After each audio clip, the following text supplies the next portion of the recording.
Hello बच्चों, मैं Abdul Karim education वाला के यूट्यूब चैनल पर आप सभी का स्वागत करता हूं। बेटा, इस यूट्यूब चैनल पे हम क्लास 6 से लेकर क्लास 10 तक के एसएसटी सब्जेक्ट को कंप्लीट करेंगे। पहला पॉइंट। दूसरा पॉइंट बेटा, आज हम क्लास 9th के चैप्टर 1 को कंप्लीट कर रहे हैं, वो भी हिस्ट्री के। ठीक है बेटा, थोड़ा सा मैं आपको जानकारी देना चाहूंगा कि जो हमारा एसएसटी है उसमें टोटल 4 सब्जेक्ट हमें देखने को मिलते हैं। एक है हिस्ट्री, एक है जियोग्राफी, एक है सिविक्स, एक है इकोनॉमिक्स। इन चारों ही सब्जेक्ट्स की अपनी अलग अलग डिमांड है। इन चारों ही सब्जेक्ट्स में आपको अलग अलग थीम को बहुत अच्छी तरीके से पढ़ना है। ठीक बेटा, तो एक चीज तो यहाँ पर क्लियर हो गई है कि हमें 4 बुक्स को कंप्लीट करना है और एक साल में करना है। अब तो एक साल भी नहीं, 7 से 8 महीने में ही हमें करना है ना। तो आपको बहुत अच्छी तरीके से चीजों को समझना है। साथ ही साथ जो होमवर्क, जो मैं एक्स्ट्रा फैक्ट्स आपको बताता हूं, उनको बहुत अच्छी तरीके से आप नोट करिए। ठीक है। और आपको ये चीज पता ही है, जो चैप्टर्स होते हैं वो सब टॉपिक्स में डिवाइड होते हैं बेटा, है ना। सब टॉपिक्स में डिवाइड होते हैं। तो मैं आपको उस जैसे एक टॉपिक कंप्लीट होता है तो मैं क्या करूंगा, आपको ये बताता चलूंगा कि कौन से यहाँ पर एमसीक्यू क्वेश्चन आ सकते हैं, या फिर वहां पे कौन से शॉर्ट क्वेश्चन आ सकते हैं, या फिर कौन से वहां पर लॉन्ग क्वेश्चन बन सकते हैं। ठीक है बेटा, तो इन सारी चीजों को आप ध्यान रखेंगे। मैं भी पूरी कोशिश करूंगा कि मैं आपको समय समय पर बताता रहूं चीजों को। और हाँ, आप एक चीज ध्यान रखिएगा कि आप समय समय पर मैं होमवर्क दूंगा। आज मैं क्लास करूंगा और उसके बाद मैं आपको होमवर्क दूंगा, तो आप उन होमवर्क को बहुत अच्छी तरीके से करिएगा, है ना। कंप्लीट करने की आप कोशिश करिएगा। ठीक है, चलिए हम चालू करते हैं आज की क्लास को। आज की हमारी क्लास है बेटा द फ्रेंच रिवॉल्यूशन की। कौन सी क्लास है बेटा? द फ्रेंच रिवॉल्यूशन की। ठीक है, चलो। मैंने आपको बताया ही है कि जो हिस्ट्री टॉपिक है बेटा, हिस्ट्री जो हमारा सब्जेक्ट है, इसमें टोटल इसमें टोटल हमें कितने कितने चैप्टर पढ़ने हैं बेटा? क्लास नाइन्थ की हिस्ट्री में टोटल 5 चैप्टर्स पढ़ने। कितने बेटा? टोटल 5। कौन कौन से बेटा? जो पहला चैप्टर है ना बेटा, द फ्रेंच रिवॉल्यूशन। क्या है बेटा? द फ्रेंच रिवॉल्यूशन, पहला चैप्टर ये हो गया। दूसरा चैप्टर कौन सा है बेटा? दूसरा चैप्टर है बेटा हमारा सोशलिज्म इन यूरोप। इसका मतलब रशियन रिवॉल्यूशन को पढ़ना है। क्या पढ़ना है बेटा? रशियन रिवॉल्यूशन को पढ़ना है। फोर्थ चैप्टर है बेटा Nazis and rise of Hitler. ठीक है बेटा, इस टॉपिक को हमें कंप्लीट करना है।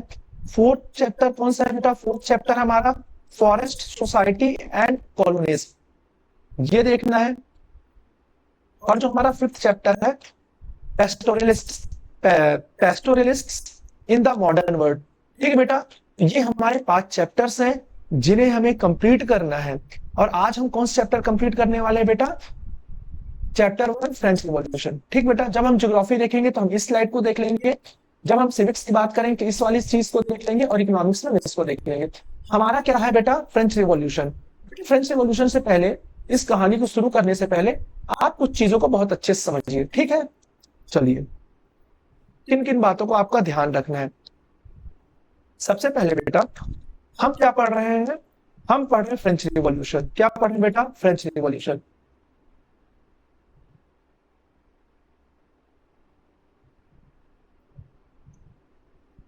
फ्रेंच रिवॉल्यूशन, ठीक है बेटा।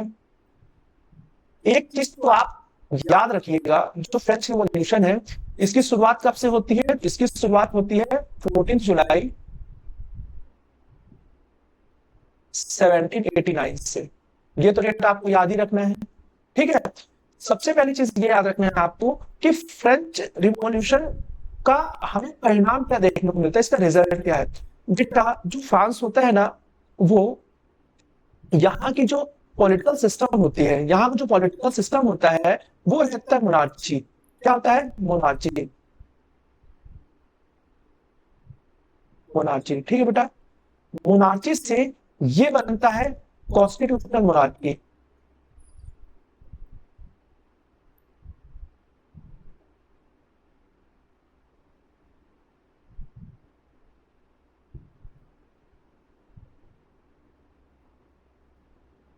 और कॉन्स्टिट्यूशनल मोनार्की से क्या बनेगा बेटा? रिपब्लिक।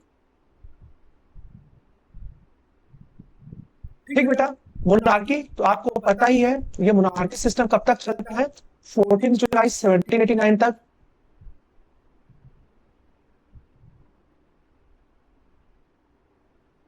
अच्छा, कॉन्स्टिट्यूशन मोनार्की कब आती है, 1791 में।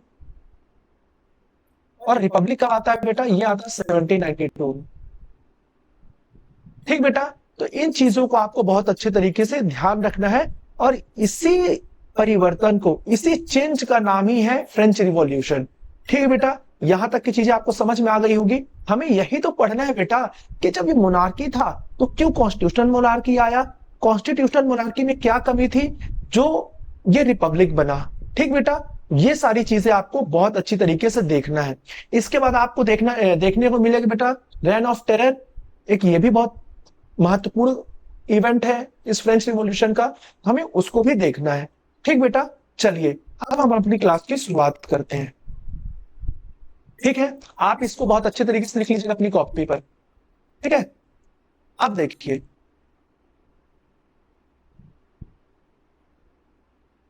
अब हम इस चैप्टर को कंप्लीट कैसे करेंगे, अब हम करते हैं इसके ऊपर चर्चा। ठीक है बेटा, इस पूरे चैप्टर्स को हम 3 पार्ट्स में पढ़ेंगे। कितने पार्ट्स में बेटा, 3 पार्ट्स में पढ़ेंगे। सर कैसे पढ़ेंगे, सुनो बहुत ध्यान से, आप मेरी बात को सुनो। 1 मिनट रुकिएगा।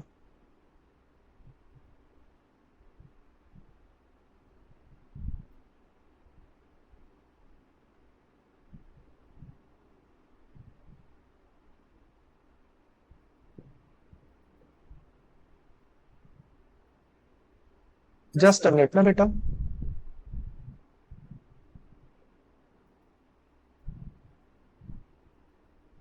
बस पेन चेंज कर लो बेटा। चलो बच्चों, अब हम शुरुआत करते हैं द फ्रेंच रिवॉल्यूशन की।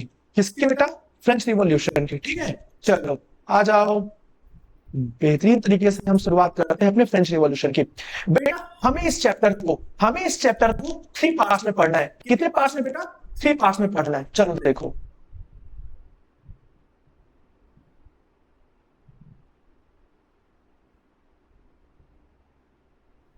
सबसे पहले हमें पढ़ना है 14 जुलाई 1789 ऑन 14 जुलाई 1789 आफ्टर 14 जुलाई 1789। ठीक है बेटा, हमें इसी तरीके से पढ़ना है। और आपका जो बुक की जो शुरुआत होती है वो इस घटना से होती है। ठीक है, इस घटना से आपकी बुक की शुरुआत होती है। आप इस घटना को बहुत अच्छे तरीके से समझिए। सबसे पहले क्या होता है बेटा, दिन होता है 14 जुलाई 1789 का, 14 जुलाई 1789। जो राजा होता है लुइस 16, वो अपने सैनिकों को आदेश देता है कि आप फ्रांस के शहर पर फैल जाइए। फ्रांस का एक शहर है पेरिस, वहां पर जाके फैल जाइए। जैसे ही उसकी आर्मी शहर में चारों तरफ फैलती है, वैसे ही एक अफवाह फैलती है कि राजा ने अपने सैनिकों को आदेश दिया है कि ये गोलीबारी करे। क्या करे, गोलीबारी करे। जैसे ही नागरिकों को, वहां के सिटीजन्स को ये खबर मिलती है, वैसे ही उनमें आतंक का माहौल फैल जाता है। वो डर जाते हैं, सहम जाते हैं। इसके बाद 7,000 लोग एकत्रित होते हैं, इकट्ठा होते हैं और बहुत सारी बिल्डिंग्स पर हमला बोलते हैं। सरकारी बिल्डिंग्स पर, गवर्नमेंट्स की बिल्डिंग पर हमला बोलते हैं। इनका उद्देश्य क्या होता है, इनका उद्देश्य होता है गोला बारूद, असलहा, आर्म्स, हथियार को छीनना। पर बेटा ये जितनी भी गवर्नमेंट बिल्डिंग पर ये हमला करते हैं ना, ये सभी जगह असफल होते हैं। उसके बाद ये जाते हैं टाउन हॉल। कहां जाते हैं बेटा, टाउन हॉल। टाउन हॉल बहुत अच्छे से समझना बेटा। उसके बाद ये जाते हैं कहां पर बेटा, टाउन हॉल। टाउन हॉल जहां पे राजा रहता है, टाउन हॉल के बाहर जाकर ये राजा का विरोध करते हैं। राजा इनकी बातों को नहीं मानता है। उसके बाद ये कहां चले जाते हैं बेटा, ये चले जाते हैं बास्टाइल। कहां चले जाते हैं बेटा, बास्टाइल। बास्टाइल क्या है बेटा, ये एक किला है और एक प्रिजन है। फोर्ट कम प्रिजन है। ठीक बेटा, फोर्ट मतलब किला, प्रिजन मतलब जेल। तो बेटा जो ये 7,000 लोगों का जो ग्रुप होता है ना बेटा, ये बास्टाइल चला जाता है, बास्टाइल जेल चला जाता है बेटा। वहां जाता है, वहां के वहां जो कमांडर होता है उन्हें मार दिया जाता है इस 7,000 की भीड़ के द्वारा। और वहां पे सात प्रिजनर होते हैं, 7 कैदी होते हैं, उन्हें इन विद्रोहियों के द्वारा इन रिवॉल्यूशनरीज के द्वारा रिहा कराया जाता है। और रिहा कराने के बाद वहां से आर्म्स, गोला बारूद को छीन लिया जाता है। इसके बाद क्या होता है बेटा कि जो ये बास्टाइल का किला था ना बेटा, ये राजा के निरंकुश शक्ति का प्रतीक था और लोग इसे घृणा की भावना से देखते थे। लोग इस किले को नफरत की भावना से देखते थे। और जैसे ही लोगों को मौका मिला कि इस किले पर वो हमला करें, उन्होंने तुरंत क्या किया, इस पूरे किले को तहस नहस किया और इसके अंदर जो सामान रखा हुआ था ना बेटा, उसे बाजार में बेच दिया। और लोगों ने इन सारी वस्तुओं को इस याद में खरीदा कि हम राजा की बर्बादी को कल के डेट में याद रखेंगे। यहां से शुरुआत होती है फ्रेंच रिवॉल्यूशन की। बेटा आपको एक चीज याद रखना है कि यहाँ जो राजा होता है उसका नाम होता है लुई सिक्सटीन। जो किंग है बेटा उसका नाम क्या है, king Louis sixteen. Louis sixteen वो किस फैमिली से बिलोंग करता है, वो बारबोन फैमिली से बिलोंग करता है। अच्छा, इसकी क्वीन कौन होती है, क्वीन क्वीन है बेटा मैरी एंटोनेट। कौन है बेटा, मैरी एंटोनेट। और वो कहां की है बेटा, ऑस्ट्रिया की। कहां की है बेटा, ऑस्ट्रिया की। ये आपको याद रखना है, ठीक है बेटा। यहीं से आपकी किताब की शुरुआत होती है और यही वो घटना है जो कि पूरे विश्व में फैली और इसी फ्रेंच रिवॉल्यूशन ने पूरे विश्व को समानता, स्वतंत्रता और बंधुत्व का पाठ पढ़ाया। समानता मतलब इक्वेलिटी, लिबर्टी मतलब स्वतंत्रता, फ्रेटर्निटी मतलब बंधुत्व। ये तीनों ही विचारधारा, ये तीनों ही सिद्धांत भारतीय संविधान ने भी ग्रहण किए हैं। इन भारतीय संविधान में ये तीनों ही बातें हमें देखने को मिलती है, वो भी प्रियम्बल में देखने को मिलती है। तो आप समझ सकते हैं कि ये सारे ही सिद्धांत कितने महत्वपूर्ण हैं। अब बेटा, अब हमको देखना है इस घटना को, किस घटना को, वो कौन कौन से इवेंट थे, वो कौन कौन सी घटनाएं थी जिन्होंने फ्रेंच रिवॉल्यूशन को जन्म दिया। जिन सारी चीजों को हमें देखना है बेटा इस टॉपिक पे। ठीक है बेटा, चलो आओ। ये सारी चीजें तो मैंने आपको समझा ही दी बेटा, यही आप देख लीजिएगा, आप अपनी बुक को जरूर पढ़िएगा, है ना। अच्छा, अब आप देखिए, आप यहां से बहुत सारी चीजें आपको देखने को मिलेगी। सबसे पहले बेटा, फ्रेंच रिवॉल्यूशन की शुरुआत कब होती है, 14 जुलाई 1789 को होती है। पहला पॉइंट ये आपको याद रखना है, ठीक ना। दूसरा पॉइंट आपको क्या याद रखना है, दूसरा पॉइंट आपको ये याद रखना है कि जो लोग थे उन्होंने सबसे पहले हमला कहाँ किया था। तो सबसे पहले उन्होंने हमला किया था टाउन हॉल पे। कहाँ हमला किया था बेटा, टाउन हॉल पे। ये आपको याद रखना है, दूसरा पॉइंट। तीसरा पॉइंट, उस प्रिजन कम फोर्ट का नाम पूछा जाता है ना। तो ये याद रखना, फोर्ट्रेस प्रिजन।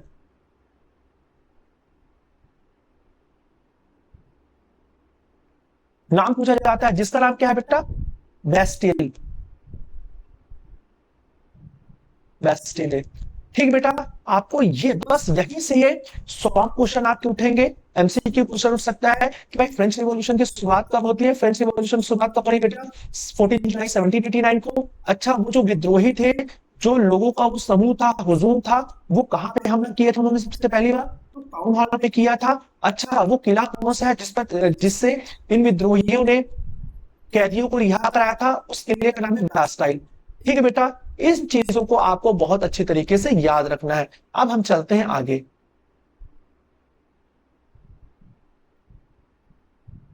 ठीक है बेटा, अब बेटा यहां से कहानी की शुरुआत होती है। बहुत अच्छे तरीके से मेरी बात को आप समझिएगा। अब यहां से सारी चीजों की शुरुआत होती है। बेटा, फ्रांस का जो राजा है जिसका नाम है लुइस सिक्सटीन। क्या नाम है, लुइस सिक्सटीन।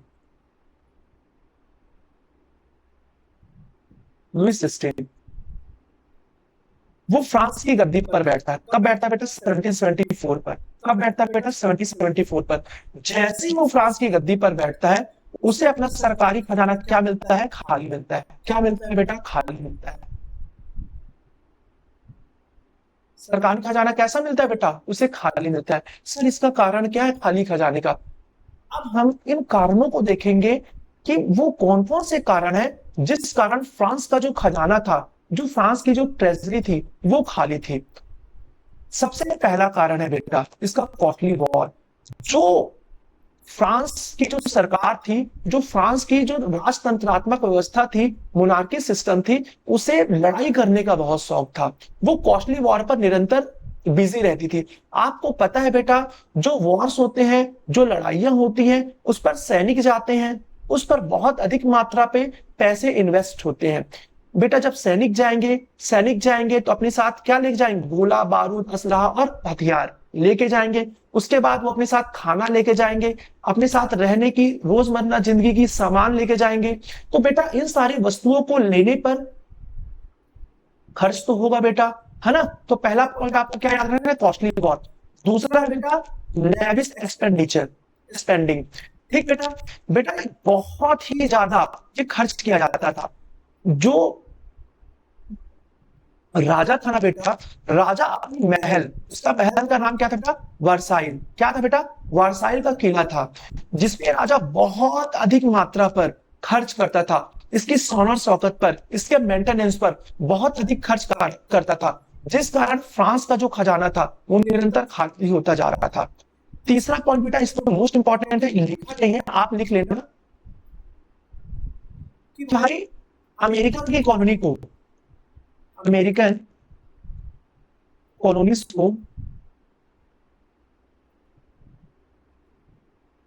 अमेरिकन कॉलोनी को रिहा कराना किससे? ब्रिटेन से। आपको मैं बताना चाहूंगा, जो ब्रिटेन है ना, वो फ्रांस का और अमेरिका का कॉमन दुश्मन है। ठीक ना बेटा? और जो अमेरिका था ना, सॉरी, जो ब्रिटेन था, उसने अमेरिका को अपनी कॉलोनी बना ली थी। ठीक ना बेटा? पर फ्रांस क्या चाहता था कि मैं कैसे भी करके मैं क्या करूं? मैं अमेरिका को आजाद करा दूं। बेटा उसने लड़ी लड़ाई, उसने किया विद्रोह, मतलब उसने लड़ा वॉर। और जैसे ही वो वॉर किया, उसके ऊपर बहुत अधिक मात्रा पर क्या हो गया बेटा? डेब्ट हो गया, कर्ज हो गया। जिस कारण ये एक महत्वपूर्ण कारण है इस चीज का, इम्पटी ट्रेजरी का, फ्रांस का जो कोष था ना, राजकोष, उसका खाली होने का। उसके बाद बेटा एक मोस्ट इंपॉर्टेंट कारण है unfair tax system. Unfair tax system बेटा कैसे? बेटा आपको पता है कि फ्रांस की जो सोसाइटी थी ना बेटा, वो थ्री पार्ट्स में डिवाइड थी। और उसे हम बोलते थे स्टेट। फर्स्ट स्टेट में क्लर्जी या फिर चर्च के लोग आते थे। सेकेंड स्टेट होता था बेटा जहां पर किंग और मिनिस्टर्स होते थे। थर्ड स्टेट होता था बेटा वहां पर कॉमन मैन होते थे। ठीक है बेटा? फर्स्ट और सेकंड स्टेट के जो लोग होते थे, उन्हें प्रिविलेजेस दिए गए थे, विशेष अधिकार दिए गए थे। और ये विशेष अधिकार क्या था बेटा? उन्हें टैक्स नहीं देना है। अरे भैया तो टैक्स कौन देता था? थर्ड क्लास के लोग देते थे। इसी अनफेयर टैक्स सिस्टम ने फ्रांस के का जो राजकोष था, फ्रांस की जो ट्रेजरी थी, उसे खाली कर दिया था। और यही सबसे महत्वपूर्ण कारण भी बनता है फ्रेंच रिवॉल्यूशन का। ठीक बेटा, आपको ये याद रखना है। ठीक है? अब देखो, अब इनको देखो, महाशय को, कौन? लुईस सिक्सटीन को। देखो यहाँ पे तेरे को युद्ध करने का शौक है, लड़ाई पे लड़ाई लड़े जा रहे हैं, पागल है क्या? यहाँ देश की जनता भूखे मर रही है, रोटी कपड़ा मकान नहीं है, सुरक्षा नहीं दे पा रहे हैं, और ये क्या कर रहे हैं? लड़ाई लड़ रहे हैं। उसके बाद रानी के साथ घूम रहे हैं, और अपने महल को शान और शौकत में बिजी है, महल को सजाने में बिजी है। उसके बाद लड़ाई तो लड़ने का शौक ही था, अपने दुश्मन की कॉलोनी को यह हथियाना चाह रहे थे, या फिर उसे आजाद कराना चाह रहे थे अमेरिका को। यहाँ पर पैसा वेस्ट हो रहा था। उसके बाद अनफेयर टैक्स सिस्टम। अरे भैया तीन स्टेट के लोग हैं, अरे तीन स्टेट के लोग हैं तो तीनों को टैक्स देना चाहिए ना, पर नहीं, जो कॉमन पीपल है वही टैक्स देंगे। और फर्स्ट स्टेट और सेकंड स्टेट के लोग क्या करेंगे? बेहतरीन घी खा रहे हैं, किसके पैसे से? थर्ड स्टेट के पैसे से। समझ में आ रहा है? यही इसीलिए तो फ्रेंच रिवॉल्यूशन होगा बेटा। समझ में आया? उसके बाद ये सारे खर्चे को पूरा करना है तो फिर इन्होंने ले लिया कर्ज। क्या ले लिया? कर्ज ले लिया हाई इंटरेस्ट रेट पर। किससे? फ्रांस की जनता से। ठीक है? जो हाई क्लास था उनसे कर्ज ले लिया। कितना बेटा? 10% पर एनम के रेट से। समझ में आ रहा है? कर्ज भी ले रहे हैं, लड़ाई भी लड़ रहे हैं, शानो शौकत भी पूरी कर रहे हैं और रानी के साथ घूम भी रहे हैं और जनता भूखे मर रही है। राजा का काम है अपनी प्रजा की रक्षा करना, उनके लिए रोटी कपड़ा मकान की व्यवस्था करना। और ये फ्रांस का राजा इन सारे महत्वपूर्ण काम को छोड़कर लड़ाई लड़ने में बिजी है। समझ में आया बेटा? उसके बाद बेटा ये दो और कारण है जो कि आपको देखना है। पुअर हार्वेस्ट मतलब कि जो वहां की खेती थी वो भी खराब हो गई थी। ये भी एक महत्वपूर्ण कारण बना। फ्रांस का जो राजकोष था वो खाली था। और जो बेटा ये जो रिफॉर्म्स थे, इकोनॉमिक रिफॉर्म्स किए गए थे, फाइनेंशियल रिफॉर्म्स किए गए थे, वो भी नाकाफी थे, मतलब वो भी फेल हो गए थे। ये भी कुछ कारण थे जो वहां की राजकोष खाली था। कहाँ का? फ्रांस का। ठीक बेटा, तो हमने यहाँ पर इन चीजों को देखा और आपको इन सारी चीजों को बहुत अच्छे तरीके से याद रखना है। अब हम चलते हैं आगे बेटा। अब हमको देखना है बेटा फ्रांस की सोसाइटी को। किसे देखना है बेटा? फ्रांस की सोसाइटी को। सर ये फ्रांस की सोसाइटी है क्या? बेटा मैंने आपको पहले ही बताया है, फ्रांस की जो सोसाइटी है क्या बेटा? फ्रांस की जो सोसाइटी है वो कितने पार्ट्स में बटी है? मैंने आपको बताया 3 पार्ट्स में। कितने पार्ट्स में? 3 पार्ट्स में। पहला कौन है बेटा? First state. फर्स्ट स्टेट पे कौन आता है बेटा? क्लर्जी। क्लर्जी मतलब चर्च के लोग। कौन बेटा? चर्च के लोग। चर्च के लोग आते हैं, क्लर्जी मतलब चर्च के लोग आते हैं। सेकंड स्टेट में बेटा, सेकंड स्टेट में मैंने आपको क्या बताया बेटा? किंग आता है, किंग और उसके मिनिस्टर्स आते हैं।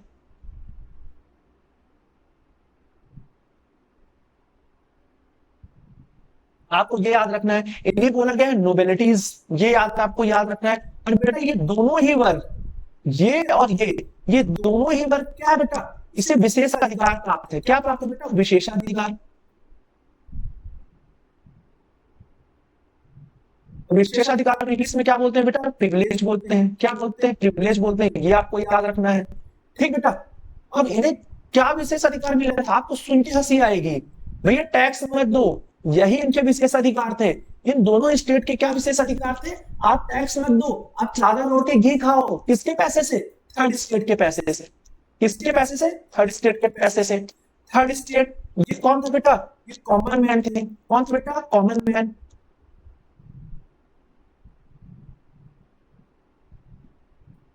समझ में आया बेटा? कॉमन मैन ही है। और इन्हीं के ऊपर बेटा टैक्स का बोझ होता था। यही वो लोग थे जो सरकार को टैक्स देते थे। और यहीं से क्या शुरुआत होती बेटा? फ्रेंच रिवॉल्यूशन की। जब ये टैक्स देने से मतलब जो राजा है वो स्टेट जनरल की मीटिंग बुलाएगा, ये तीनों स्टेट के लोग आएंगे। तीनों स्टेट के लोग आएंगे, जो थर्ड स्टेट होगा वो बोलेगा कि आप हमें वोटिंग राइट्स दो। और जब ये मांगेंगे वोटिंग राइट्स को तो राजा मना करेगा। जब राजा मना करेगा, थर्ड स्टेट के लोग स्टेट जनरल की मीटिंग से बाहर चले जाएंगे। और यहीं से शुरुआत किसकी होती है बेटा? फ्रेंच रिवॉल्यूशन की। समझ में आया बेटा? तो हमने क्या देखा बेटा? फ्रांस की सोसाइटी को देखा, फ्रेंच की सोसाइटी देखा बेटा। इसमें 3 पार्ट्स में लोग बटे हुए हैं। कितने पार्ट्स में? 3 पार्ट्स में। पहला बेटा फर्स्ट स्टेट, इसमें कौन है बेटा? क्लर्जी है, मतलब चर्च के लोग हैं। सेकेंड स्टेट बेटा, बेटा इसमें नोबेलिटीज है।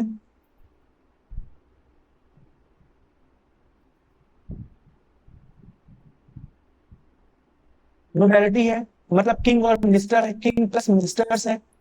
तीसरा स्टेट कौन है बेटा? तीसरा स्टेट है बेटा कॉमन मैन का। किसका बेटा? कॉमन मैन का।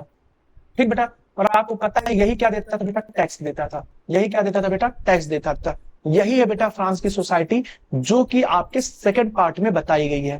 ठीक बेटा। अब मैंने आपको एक चीज मैं बताना भूल गया हूं, आपको ये याद रखना है, फ्रांस की करेंसी याद रखना है। क्या याद रखना है? करेंसी। फ्रांस की करेंसी बेटा लिब्रे। क्या बेटा? लिब्रे।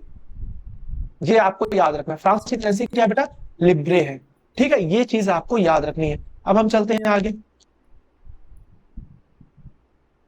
अब क्या देखना है बेटा हमको? फ्रांस का टैक्स सिस्टम। क्या देखना है बेटा? फ्रांस का टैक्स सिस्टम। सर क्या है ये टैक्स सिस्टम? चलो देखो बेटा।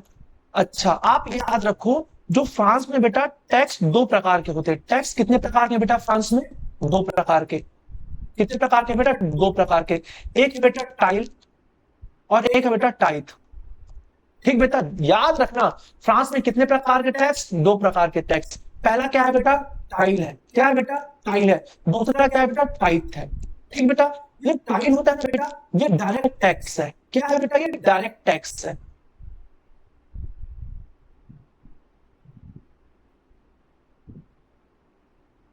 जो टाइल है ना बेटा, ये डायरेक्ट टैक्स है, मतलब इसे कॉमन मैन के द्वारा दिया जाता था और ये सीधे किसे दिया देते थे? राजा को देते थे ये टैक्स। दूसरा है बेटा टाइथ। दूसरा क्या है बेटा? टाइथ। ये बेटा एक रिलीजियस कर था, ये एक धार्मिक कर था, जिससे कौन कलेक्ट करता था? चर्च करता था। और ये 1/10 होता था, जो कुल प्रोडक्शन होता था ना बेटा, कुल प्रोडक्शन का 1/10 होता था, जो कि चर्च को दिया जाता था। ठीक बेटा, तो हमने क्या देख ली बेटा? दूसरा पॉइंट हमने क्या देखा? Tax system. टैक्स कितने प्रकार के बेटा? दो प्रकार के टैक्स थे बेटा, एक था टाइल, दूसरा था टाइथ। टाइल बेटा डायरेक्ट टैक्स था। कौन देता था? कॉमन मैन देते थे, थर्ड स्टेट के लोग देते थे। किसको देते थे बेटा? राजा को देते थे। किसको देते थे बेटा? राजा को देते थे। दूसरा कौन सा टैक्स है बेटा? दूसरा है बेटा टाइथ। क्या है बेटा? टाइथ। ये एक धार्मिक कर है, ये एक रिलीजियस कर है। इसे भी कौन देता था बेटा? कॉमन मैन ही देते थे। और किसे देते थे? चर्च को देते थे। कितना देते थे? 1/10 ऑफ प्रोडक्शन। समझ में आया बेटा? टैक्स सिस्टम भी आप समझ के होंगे। अब चलते हैं आगे। बेटा ये सारे इवेंट मैं आपको पढ़ा रहा हूं, यही सारे इवेंट मैंने आपको बताया था, हमने देख लिया बेटा। ऑन 14 जुलाई 1789 क्या हुआ? अब उसके पीछे ये सारे क्रम है, ये सारे इवेंट्स है जिन्होंने फ्रांस की क्रांति को जन्म दिया। अभी हम वहां तक पहुंचेंगे। ठीक बेटा, उसके बाद आती है बेटा सबसिस्टेंस क्राइसिस। बेटा ये एक ऐसी स्थिति होती है जब किसी व्यक्ति को, किसी समाज को जिंदा रहने के लिए न्यूनतम जो आवश्यकता है ना उसकी, वो भी पूरी नहीं होती है। इस स्थिति को हम बोलते हैं सबसिस्टेंस क्राइसिस। अब देखो बेटा, यहाँ पे आपको कुछ चीजें याद रखना है। दो डेट आपको याद रखनी है, एक है बेटा 1715 और एक है बेटा 1789। ठीक है बेटा, 1715 में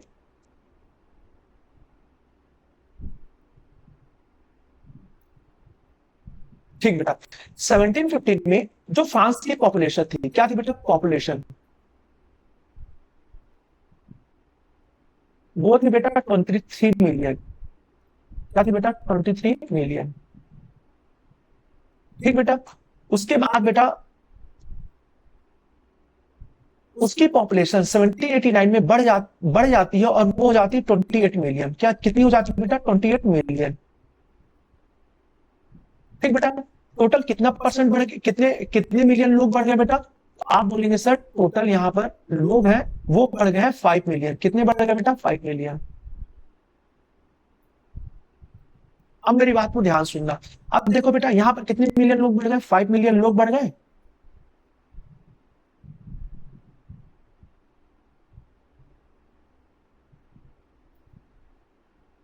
5 मिलियन पॉपुलेशन क्या हो गई बेटा? इंक्रीज हो गई। जब बेटा ये पॉपुलेशन बढ़ी तो सिंपल सी बात है बेटा, फूड ग्रेन की डिमांड होगी। फूड की क्या होगी बेटा? डिमांड होगी। जैसे ही फूड की डिमांड होगी बेटा, तो उसकी मांग के अनुरूप पूर्ति नहीं हो पाएगी। समझ में आया बेटा? जब मांग के अनुरूप पूर्ति नहीं होगी, सिंपल सी बात है बेटा, प्राइस हाइक होंगे। क्या होंगे बेटा? प्राइस हाइक होंगे। जब प्राइस हाइक होंगे, सिंपल सी बात है बेटा, एक भुखमरी की स्थिति पैदा होगी। क्या होगी बेटा? भुखमरी की स्थिति पैदा होगी। आप समझ पा रहे हैं बेटा? 5 मिलियन लोग बढ़ चुके हैं, पहला पॉइंट।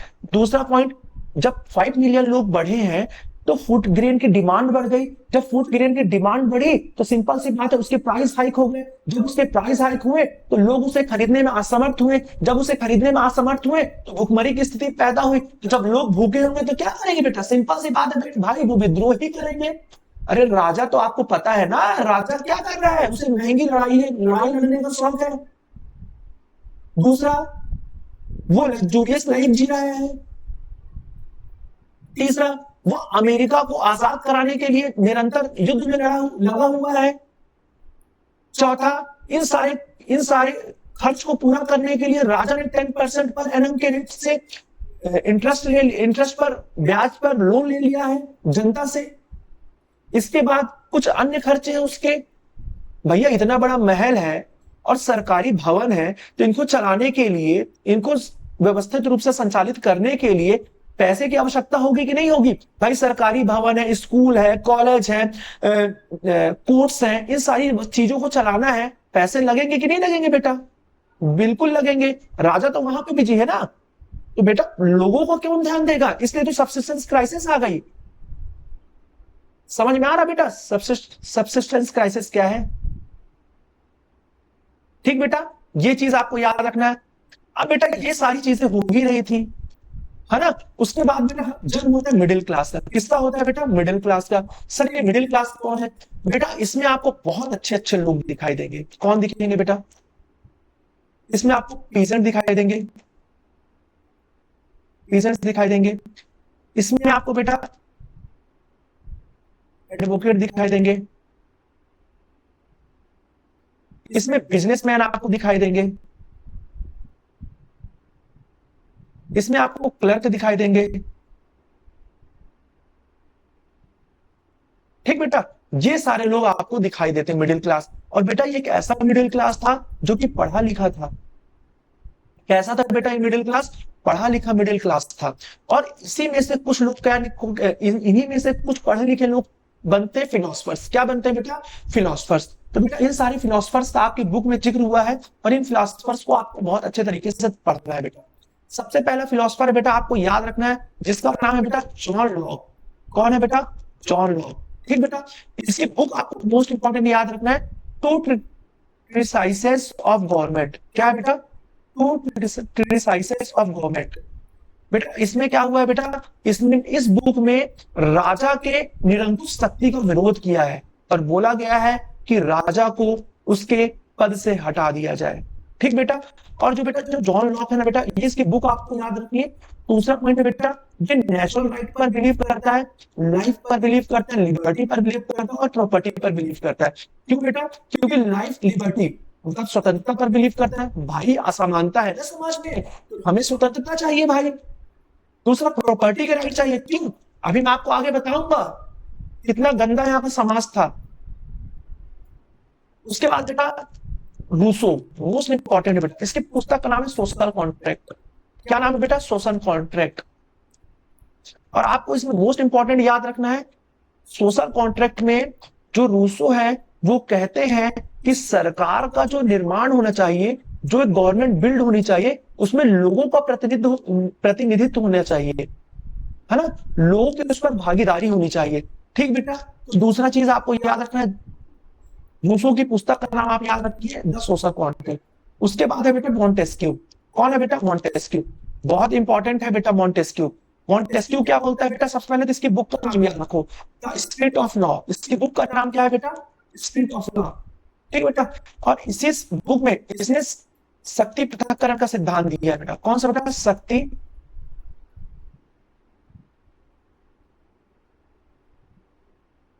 शक्ति पृथक्करण का सिद्धांत।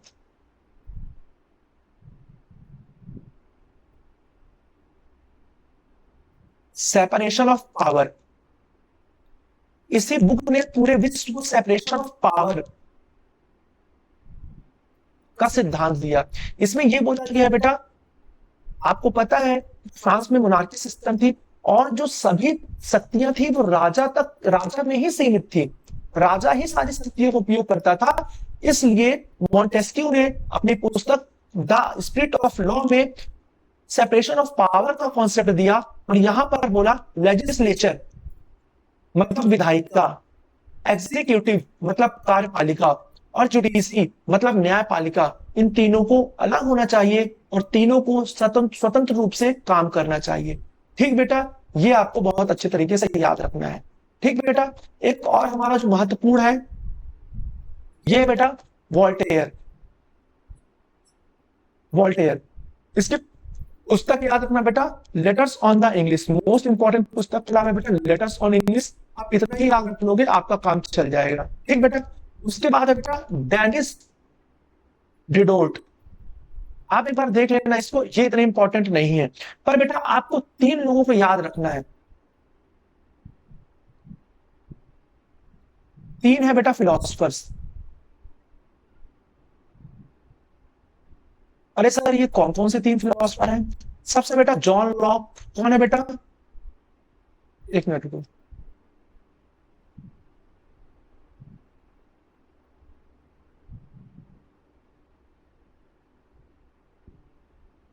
सबसे पहला बेटा जॉन लॉक। जॉन लॉक, इसने अपनी पुस्तक में टू डिसाइसेस करके किस किस पुस्तक थी, इसने इसने क्या बोला था बेटा, राजा की जो निरंकुश शक्ति थी उसके दमन करने की बात की है। ठीक बेटा। दूसरा हमें थिंकर कौन मिलता है बेटा, रूसो। रूसो क्या बोलता है बेटा, इसकी पुस्तक है बेटा सोशल कॉन्ट्रैक्ट। और रूसो क्या बोलता है, रूसो बोलता है सोशल कॉन्ट्रैक्ट। और रूसो क्या बोलता है बेटा कि जब आप गवर्नमेंट का किसी भी तरीके की गवर्नमेंट की जब किसी बॉडी का आप निर्माण करते हैं तो उसमें जो हमारे देश के जो सिटीजन है, जो हमारे देश के नागरिक है, उनका पूरी भागीदारी होनी चाहिए, उनकी पूरी प्रतिनिधित्व होना चाहिए। ठीक है, ये याद रखना बेटा। तीसरा बेटा है मॉन्टेस्क्यू। तीसरा कौन है बेटा, मॉन्टेस्क्यू। इसकी पुस्तक का नाम बेटा स्पिरिट ऑफ लॉ। क्या है बेटा इसकी पुस्तक का नाम, स्पिरिट ऑफ लॉ। अच्छा, इस स्पिरिट ऑफ लॉ में इसने क्या बोला बेटा, सेपरेशन ऑफ पावर का सिद्धांत दिया। क्या सिद्धांत दिया बेटा, सेपरेशन ऑफ पावर का सिद्धांत दिया है। इसने इस पुस्तक में इसने बोला है कार्यपालिका मतलब लेजिस्लेचर, विधायक, सॉरी लेजिस्लेचर मतलब विधायिका, एग्जीक्यूटिव मतलब कार्यपालिका, और जुडिशरी मतलब न्यायपालिका, तीनों को अलग होना चाहिए और तीनों को स्वतंत्र रूप से अपना काम करना चाहिए। लेजिस्लेचर मतलब विधायिका, एग्जीक्यूटिव मतलब कार्यपालिका, जुडिशरी मतलब न्यायपालिका, ये तीनों ही सिद्धांत किसने दिए बेटा, मॉन्टेस्क्यू ने दिए हैं। ये आपको बहुत अच्छे तरीके से याद रखना है। ठीक है बेटा, ये हमारी पहली क्लास है। ठीक है बेटा, मैं उम्मीद करता हूं कि आपको सारी चीजें समझ पे आई होंगी बहुत अच्छे तरीके से। ठीक है, अब हम मिलेंगे नेक्स्ट पार्ट में और हम नेक्स्ट पार्ट में इस पूरे चैप्टर को समाप्त करने की कोशिश करेंगे। ठीक बेटा, thank you, have a nice day.